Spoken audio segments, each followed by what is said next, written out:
நீதிமொழிகள் 12 நம்ம ஒரு 4 வகையாக நம்ம வகையறுத்து இன்னைக்கு பார்க்க போகிறோம். வசனங்களை குரூப் பண்ணி பார்ப்போம். முதல்ல நீதிமான் துன்மார்க்கன் என்று சொல்லக்கூடிய பகுதியில் நீதியில் நடக்கிறவங்க, உண்மையில் நடக்கிறவங்க, சத்தியத்தில் இருக்கிறவங்க எப்படி கர்த்தரிடத்தில் தயவு பெறுகிறாங்க அப்படிங்கிற வார்த்தைகள் வருது இந்த நீதிமொழிகளில். முதல் வசனம், புத்திமதிகளை விரும்புகிறவன் அறிவை விரும்புகிறான், கடிந்து கொள்ளுதலை வெறுக்கிறவனோ மிருக குணமுள்ளவன். நல்லவன் கர்த்தரிடத்தில் தயை பெறுவான், துர்சிந்தனை உள்ள மனுஷனை அவர் ஆக்கினைக்குட்படுத்துவார். அப்போது அறிவு என்பது தேவனிடத்திலிருந்து வருது, ஞானமும் அவரிடத்திலிருந்து தான் வருது. உலக அறிவை சொல்லலை, சரியானதை செய்யக்கூடிய ஒரு அறிவு. இதை கர்த்தர் கொடுக்குறாரு. யாருக்கு கொடுக்குறாரு என்று சொல்லி பார்த்தீங்கன்னா, நான் நீதிமானும் உண்மை உள்ளவனுமா இருக்கிறவனுக்கு கர்த்தர் அதை கொடுக்குறார். ஏன்னா அவனிடத்தில் அந்த பொறுமை இருக்கும். அவன் கர்த்தரிடத்தில் கேட்டு கற்றுக்கொள்ளுவான். அதே நேரத்தில் கர்த்தர் கடிந்து கொள்வார். தேவையில்லாத காரியங்களை செய்யும் பொழுது கடிந்து கொண்டு சிட்சித்து பிள்ளைகளை நல்வழிப்படுத்துவார். அப்போவும் நம்ம அதை கேட்டு கீழ்ப்படிந்தோம்னா நன்மை உள்ளவர்களை பெற்றுக்கொள்ளுவோம் என்பதை. அதே நேரத்தில் துர்சுந்தை உள்ளவர்களாக இருந்தோம்னு சொன்னால் நமக்கு ஆக்கினை சேரும் என்பதை பார்க்கிறோம்.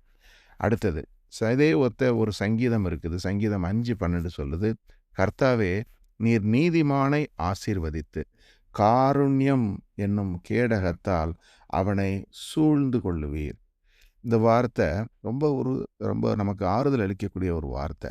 நம்ம கர்த்தரால் ஆசீர்வதிக்கப்படுகிறோம். நம்ம அவருடைய நீதிகளை கை கொள்ளும் பொழுது அவருடைய காருண்யம் என்பது என்ன? கருணை நிறைந்த இரக்கம். கருணையும் இரக்கமும் நிறைந்த ஒரு சூழலை கர்த்தர் நம்ம செல்லுகிற வழியிலெல்லாம் உண்டு பண்ணுறாரு.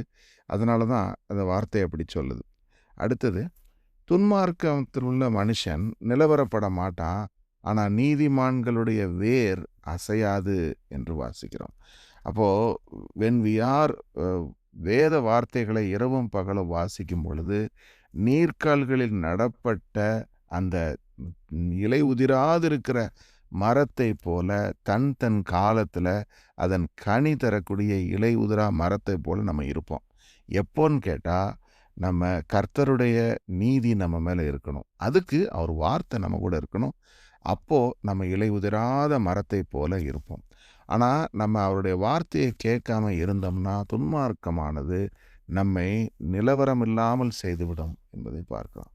அடுத்தது, துன்மார்க்கர் கவிழ்க்கப்பட்டு ஒளிந்து போவார்கள், நீதிமான்களுடைய வீடோ நிலை நிற்கும். அப்போது நம் வீடு ஆண்டவராகிய இயேசு கிறிஸ்துவினாலே கட்டப்பட்டதாக, அவரது மேலே அஸ்திவாரம் இடப்பட்டதாக இருந்தால் நம்ம வீடு நிலைத்து நிற்கும். இல்லை என்று சொன்னால் துன்மார்க்க வழிகளில் நடக்கிறவர்களுக்கு சம்பவிப்பது வந்துவிடும் என்பதை பார்க்கிறோம். நீதிமான் தன் மிருக ஜீவனை காப்பாற்றுகிறான், துன்மார்க்கருடைய இரக்கமும் கொடுமையே. அதாவது ஒரு நீதிமானாக இருக்கிறவன் அவன் மிருக ஜீவன்களுக்கும் கூட இரக்கம் காண்பிக்கிறான். அவனால் எல்லோருக்கும் நன்மை உண்டாகுது, மிருக ஜீவன்களுக்கும். ஆனால் துன்மார்க்கம் உள்ளவனுக்கு அவன் இரக்கம் காண்பித்தா கூட அதுவும் கொடுமையேங்கிறார். அப்போ என்ன அர்த்தம்?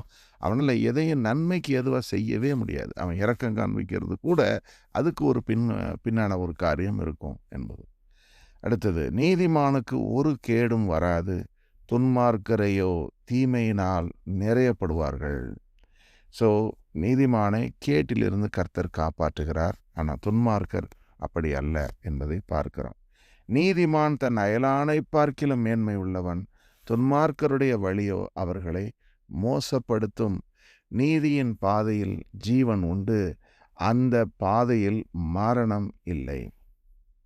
அப்போது நம்ம செய்யக்கூடிய விஷயங்கள் கர்த்தருக்குட்பட்டதாக, நீதிக்குட்பட்டதாக இருக்கும்போது மேன்மையை பெறுகிறோம், ஜீவனை பெறுகிறோம். ஆனால் துன்மார்க்கமுள்ள வழியில் நடக்கிறவர்களுக்கு மோசம் சேருது. அந்த வழியில் அவர்களுக்கு மரணமும் அங்கே சேருகிறது. இப்போ இது எல்லாமே நமக்கு எதை காண்பிக்குதுன்னா, be wise, be with the lord. தேவனோடு நடப்பது தான் சரியான ஒரு பாதை. அதில் நமக்கு பாதுகாப்பு கிடைக்குது, நமக்கு சுதந்திரம் கிடைக்குது, நம்முடைய தலைமுறைகள் ஆசீர்வதிக்கப்படுது. அதே நேரத்தில் நம்ம செய்யக்கூடிய காரியங்கள் ஒவ்வொன்றிலும் வெற்றி கிடைக்குது. ஆக கர்த்தரை விட்டு நம்ம தனியாக செயல்படுவதை முதல்ல நிறுத்தி அவரிடத்துக்கு நம்ம கிட்டி சேரணும் என்பதை காண்கிறோம். அடுத்தது, மனைவியை குறித்த ஒரு ஸ்திரீ என்கிற வார்த்தைகளில் வருது. 2 விதமாக, ஒன்று வைஸ் ஒய்ஃப், இன்னொன்று அன்வைஸாக இருக்கக்கூடியவளா 2 விஷயத்தை குறித்து பேசுகிறாங்க. ஒன்று என்ன, குணசாலியுள்ள ஸ்திரீ தன் புருஷனுக்கு கிரீடமாக இருக்கிறாள், இலச்சை உண்டு பண்ணுகிறவளோ அவனுக்கு எலும்புருக்கியாக இருக்கிறாள். A wife can be a wise, எப்போ கர்த்தரிடத்தில் பயம் உள்ளவளா, தேவனுக்கு பிரியமாக நடக்கிறவளா இருக்கும் பொழுது ஒரு கிரீடத்தை போல இருப்பா என்பது. அதே நேரத்தில் தேவனிடத்தில் முழுமையாக நம்ம இருதயத்தை ஒப்பு கொடுக்கலன்னா இந்த மாதிரி ஒரு எலும்புருக்கியாக லட்சிய பண்ணுகிறவளா மாறி விடுவாங்க என்பதை. அடுத்து அதை ஒத்த இன்னொரு வசனம் என்ன, நீதிமொழிகள் 27:15, அடைமழை நாளில் ஓயாத ஒழுக்கும் சண்டைக்காரியான ஸ்திரீயும் சரி. எப்படி ஒரு ஒரு டே ஆஃப் கண்டினியூஸ் ரெயின்ஃபால் இருந்து கொண்டே இருக்குமோ, ஒரு நிமிஷம் கூட அந்த மழை ஓயாது, அதே மாதிரி இந்த சண்டை பிடித்து பேசக்கூடியவங்க இருப்பாங்க அப்படின்னு சொல்லி இந்த நீதிமொழிகள் சொல்லுது. வீடும் ஆஸ்தியும் பிதாக்கள் வைக்கும் சுதந்திரம், புத்தியுள்ள மனைவியோ கர்த்தர் அருளும் ஈவு. ஸோ அப்போ ஒரு மனைவியானவள் எப்படி இருந்தால் அது சரியானதாக இருக்கும் என்பதை குறித்து நீதிமொழிகளில் கர்த்தர் சொல்கிறாரு. அதை சொல்லும்போது கடைசியில் பாருங்கள், அந்த வார்த்தை ஒன்று சொல்லுது என்னென்னா, இப்படிப்பட்ட ஒரு புத்தி உள்ள ஸ்திரீயை கண்டுபிடிக்கிறவன் இது கர்த்தரிடத்தில் நன்மதிப்பு பெறுகிறான். அது சொல்லுது, புத்தியுள்ள மனைவியோ கர்த்தர் அருளும் ஈவு. So God is the one who provides a suitable partner என்பதை நம்ம அறிகிறோம். அப்போ நம்ம லைஃப்பில் பாருங்கள், நம்ம every good gift comes from the heaven above. அப்போது நமக்கு கொடுக்கப்பட்ட கணவனோ மனைவியோ கர்த்தரிடத்திலிருந்து கொடுக்கப்பட்டவங்க என்பதை இந்த வார்த்தை நமக்கு உறுதிப்படுத்துது. ஆனால் அதே நேரத்தில் நம்ம we have to be mindful of, நம்ம கர்த்தருக்குள்ள ஒரு சமாதானத்தில் இருந்து நன்மையானதை மட்டும் பேசிவிட்டு தேவையில்லாத விஷயங்களை தொடர்ந்து அதை இன்சிஸ்ட் பண்ணால் மற்றவங்க கேட்பாங்கன்னு சொல்லி தொடர்ந்து நாகிங் அது செய்யக்கூடாது என்பதை காண்பிக்கிறது. ரெண்டாவது என்ன, நம்ம ஒரு வீட்டை சரியான முறையில் நம்ம இருக்கும் பொழுது நம்ம குடும்பத்துக்கு நன்மை உண்டாகும். சரி, இது ஒரு 2வது பகுதி இந்த நீதிமொழிகள்லேருந்து எடுக்கிறோம். 3வது பகுதி என்ன, நாவு வார்த்தைகள் சாட்சி. அதாவது நாவினால் செய்யக்கூடிய நல்ல வார்த்தைகள், பேசக்கூடிய நல்ல வார்த்தைகள் எப்படி பிரயோஜனப்படுது, அதே நேரத்தில் துன்மார்க்கமாக பேசக்கூடிய வார்த்தைகளால் எப்படி பெரிய ஆபத்துகள் உண்டாகுது அப்படிங்கிறத குறித்தும், இந்த நல்ல நாவுக்கு கர்த்தர் தரக்கூடிய வெகுமதி, இந்த தீய நாவுக்கு, கபட நாவுக்கு கிடைக்கக்கூடிய ஆக்கினை, இது 2 அதில் இந்த நீதிமொழிகள் இருக்குது. இந்த வசனங்கள் எல்லாம் அதோட சேர்க்க முடியும். நீதிமொழிகள் 12லேருந்து 6, 13, 14, 17 இந்த வார்த்தைகள் வாசிப்போம். துன்மார்க்கரின் வார்த்தைகள் இரத்தம் சிந்த பதிவிருப்பதை பற்றினது, உத்தமர்களுடைய வாயோ அவர்களை தப்புவிக்கும். அப்போது நாவின் அதிகாரத்தில் மரணமும் ஜீவனும் இருக்குன்னு பார்க்குறோம். எப்போ ஒருவன் தன்னுடைய நாவை தீங்குக்கு ஒப்பு கொடுக்குறானோ அப்போ அவனுடைய வார்த்தையினால் நிறைய பேர் கவிழ்த்து போடப்படுவாங்க. அவன் பேசக்கூடிய சூதான வார்த்தைகள் அல்லது தீமையான வார்த்தைகள் பலரை காயப்படுத்தி பலருடைய வாழ்க்கையை சீரழித்து விடுகிறது. அதே மாதிரி அவன் ஏதாவது ஒரு பொய் சாட்சி சொல்கிறான்னு வைங்க, மற்றவனுக்கு விரோதமாக நடக்காததை நடந்ததாக சொல்கிறான்னா அதன் மூலமாக பிறருக்கு பிராண சேதம் கூட வருது. அந்த அளவுக்கு அந்த வார்த்தைகள் தீமையை கொண்டு வரக்கூடியதாக இருக்குது. அதான் ஆண்டவர் சொன்னார், நாவின் அதிகாரத்தில் தான் மரணமும் இருக்குது, ஜீவனும் இருக்குது. ஸோ இப்படிப்பட்டவங்களுக்கு என்ன உண்டாகும், ஆக்கினை கொண்டு வருவார் ஆண்டவர். அதே நேரத்தில் நம்ம இப்படிப்பட்ட வார்த்தைகளை பேசக்கூடாது. ஆனால் உத்தமர்களுடைய வாயோ அவர்களை தப்புவிக்கும்.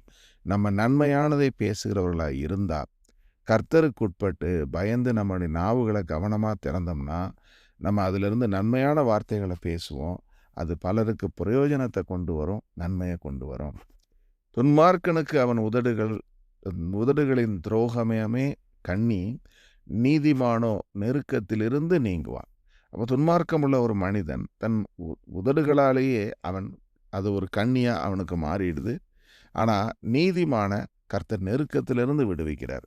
ஏன்னா நிறைய வார்த்தைகளை பேச தேவையே இல்லை. அந்த நேரத்தில் என்ன வார்த்தை தேவையோ அதை சொன்னால் போதும், கர்த்தர் காத்து கொள்ளுவார் என்று பார்க்கிறோம். ஆனால் நீதிமான் கண்ணிலே துன்மார்க்கன் கண்ணிலே அகப்படுவான். அவனவன் தன் வாயின் பலனால் திருப்தி அடைவான். அவனவன் கையின் கிரியையின் பலனுக்கு தக்கதாக அவனுக்கு கிடைக்கும். அப்போது நம்ம நீதிக்கு அடுத்து நல்ல வார்த்தைகளை பேசினால் நன்மையான பலன் உண்டாகும். அதே நேரத்தில் நம்ம வாயை இப்படிப்பட்ட கபடான விஷயங்களை பேசுகிறதுக்கோ தீமையான விஷயங்களை பேசுகிறதுக்கோ நம்ம பயன்படுத்தினோம்னா அதுக்கு தகுந்த மாதிரி தீங்கு தான் நமக்கு வந்து சேரும் என்பதே. சத்திய வாசகன் நீதியை வெளிப்படுத்துவான், பொய் சாட்சிக்காரனோ வஞ்சகத்தை வெளிப்படுத்துவான். பட்டய குத்துகள் போல் பேசுகிறவர்களும் உண்டு, ஞானமுள்ளவர்களுடைய நாவோ ஔஷதம். ஒரே நாவு கத்தி போல காயமும் படுத்துது, அதே நேரத்தில் அதே நாவு நன்மையானதை பேசும்போது பட்ட காயத்துக்கு மருந்தையும் போடுது. இதில் நம்ம எந்த வகையை சேர்ந்தவங்களாக இருக்கணுங்கிறத நம்ம தான் முடிவு செய்கிறோம்.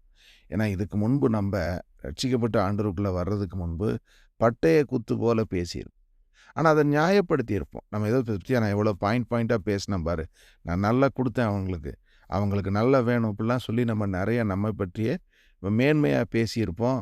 ஆனால் நம்ம என்ன செஞ்சுருப்போம் தெரியுமா? நிறைய பேரை காயப்படுத்தியிருப்போம். ஆனால் நமக்கு அது தெரியாமல் நம்ம அதை குறித்து மேன்மை பாராட்டியும் இருப்போம். ஆனால் இப்போ நம்ம தேவனிடத்தில் கிட்டி சேர்ந்த பிறகு நம்ம என்ன செய்கிறோம்? நம்ம நாவை கவனமாய் திறக்கிறோம், நீதி உண்டாக பேசுகிறோம். அந்த நாவுகளை கர்த்தருக்குள்ளாக காத்து கொள்ளுவதனால அது மற்றவருடைய காயங்களுக்கு மருந்து போடக்கூடியதா மாறுதே தவிர யாரையும் காயப்படுத்துவதில்லை. ஸோ இது ரொம்ப முக்கியமான ஒன்றா இருக்குது. அடுத்தது பாருங்கள், சத்திய உதடு என்றைக்கும் நிலைத்திருக்கும், பொய் நாவோ ஒரு நிமிஷம் மாத்திரம் இருக்கும். அப்போ தேவனுடைய வார்த்தைகள் அழிவில்லாதது, அந்த வார்த்தைகளை பேசக்கூடிய வாய் என்றென்றைக்கும் நிலைத்திருக்கும். சத்திய உதடுகளாக நம்ம உதடுகள் இருக்கணும். ஆனால் பொய் நாவு ஒரு நிமிடம். ஸோ பொய் நாவுக்கு பிதா யார்? பொய்யனும் பொய்க்கு பிதாவுமாகிய சாத்தான். அவனோடு சேர்ந்திருந்தால் அழிவு தான் வந்து சேரும் என்பதை பார்க்கிறோம். பொய் உதடுகள் கர்த்தருக்கு அருவருப்பானவைகள், உண்மையாய் நடக்கிறவர்களோ அவருக்கு பிரியம். இப்போ கர்த்தரை பிரியப்படுத்துறது என்ன? இந்த உத்தமமாய் பேசக்கூடிய வார்த்தைகளும் நன்மையானதை பேசும் நாவும் அவருக்கு பிரியம். ஆனால் அவர் அருவருக்கக்கூடியது இந்த பொய் உதடுகள் என்பதை காண்கிறோம். சரி, ஸோ இதை நம்ம பார்த்தோம். அதே மாதிரி ஏசப்பா சொல்கிறாரு மத்தேயு 12ஆம் அதிகாரத்தில், மனுஷர் பேசும் வீணான வார்த்தைகள் யாவையும் குறித்து நியாய தீர்ப்பு நாளிலே கணக்கு ஒப்புவிக்க வேண்டும் என்று உங்களுக்கு சொல்லுகிறேன். ஏனெனில் உன் வார்த்தைகளினாலே நீதிமான் என்று தீர்க்கப்படுவாய், அல்லது உன் வார்த்தைகளினாலே குற்றவாளி என்று தீர்க்கப்படுவாய் என்றார். ஸோ கிரியை ஒரு பக்கம், ஆனால் கிரியையை விடவும் முதல்ல நம்ம பேசுகிற வாய் இருக்குது பார்த்தீங்களா, வார்த்தை, அதுதான் ரொம்பவும் ஆபத்தானதாக இருக்குது. ஏன்னா துன்மார்க்கத்தை ஒரு இருதயம் பிணைத்து விட்டாலே வாயிலிருந்து என்ன வருது? சபிப்பும் அந்த மதியீனமான பேச்சும் வந்துடுது. இருதயத்தின் நிறைவினால் அவன் வாய் பேசும்னு கர்த்தர் சொல்லியிருக்கிறாரு. அப்போது நம்ம வாயை நம்ம எப்படி பேசுகிறோன்றதை எதை பொறுத்து இருக்குது? நம்ம இருதயத்தினுடைய நிலைமையை பொறுத்து இருக்குது. நம்ம கர்த்தருடைய வசனத்தினால புடமிடப்பட்டதாக நம்ம இருதயம் இருந்தால் நம்ம சொல் சீர்படும், நன்மையானதாக ஒரு ஔஷதமாக அது இருக்கும். அப்படி இல்லைன்னு சொன்னால் இப்படி ஆகிவிடும் என்பதை பார்க்கலாம். சரி, கடைசியாக ஒரு கிளாசிஃபிகேஷன் என்னென்னா, சோம்பேறி, உழைப்பாளர், இவங்களை குறித்து சொல்லக்கூடிய சில நீதிமொழிகள் இருக்குது. அதில் தன் நிலத்தை பயிரிடுகிறவன் ஆகாரத்தினால் திருப்தி அடைவான், வீணரை பின்பற்றுகிறவனோ மதியற்றவன். ஸோ உழைப்புக்கு ஷார்ட்கட்னு ஒன்று கிடையவே கிடையாது. அதுக்கு நம்ம செய்ய வேண்டியது என்ன? கர்த்தருக்குட்பட்டு நம்ம சரியான நேரத்தில் நம்ம வேலைகளை ஒழுங்காக செய்து பருக்கும்போது நமக்கு ஆகாரத்தினாலே திருப்தியாகும். ஆனால் வீணான ஆலோசனைகளை கேட்டு ஏதாவது ஷார்ட்கட் முயற்சி பண்ணோம்னா நம்ம மதியற்றவர்களாக இருப்போம் என்பதை. நீதிமான் தன் அயலானை பார்க்கிலும் மேன்மையுள்ளவன், துன்மார்க்கருடைய வழியோ அவர்களை மோசப்படுத்தும். நீதியின் பாதையில் ஜீவனுண்டு, அதிலே மரணமில்லை. இது ஏற்கனவே நம்ம தியானித்த வார்த்தைகள் தான். அப்போது நம்ம கடைசியாக இதோடு நம்ம முடிப்போம். நம்ம கர்த்தருக்குள்ளே நம்ம பிரயாசங்கள் ஆசீர்வதிக்கப்பட நம்ம ஜெபத்தோடு ஒவ்வொரு காரியத்தையும் நம்ம செய்கிற பொழுது நம்முடைய பிரயாசங்களும் வீணாக போகாது. அந்த உழைப்பின் பலனை கர்த்தர் நமக்கு கண்டிப்பாக தருவார். எதுவும் வேஸ்ட்டாக போகிறதில்ல. Every work that you prayerfully do it will never be wasted. இந்த முறை நாங்கள் பேக்யார்டில் வெஜிடபிள்ஸ் பிளான் பண்ணும்போதெல்லாம் ரொம்ப அதிக நேரம் எடுத்து ஜெபம் பண்ணோம். ஏன்னா ஃபஸ்ட்டு நாங்கள் பிளான் பண்ணும்போது எங்களுக்கு வந்து அனுபவமும் கிடையாது. அது வந்து ஒரு ஜஸ்ட்டு எடுத்தோம், பிளான் பண்ணோம், ஒரு சின்ன ஜெபம் பண்ணோம் அவ்வளோதான். பட் ஆனால் பலன் அவ்வளோவா இல்ல. இந்த முறை வந்து ரொம்ப நேரம் ஜெபிச்சு அந்த மண்ணை எல்லாத்தையும் வச்சு ப்ரேயர் பண்ண பிறகு yield is so much that we cannot even contain நிறைய பேருக்கு கொடுக்கறதுக்கு கர்த்தர் கிருபை செய்தார். அப்போ உழைப்பு ஜெபத்தினால ஆசீர்வாதம் பெறுகிறது. ஆமென்.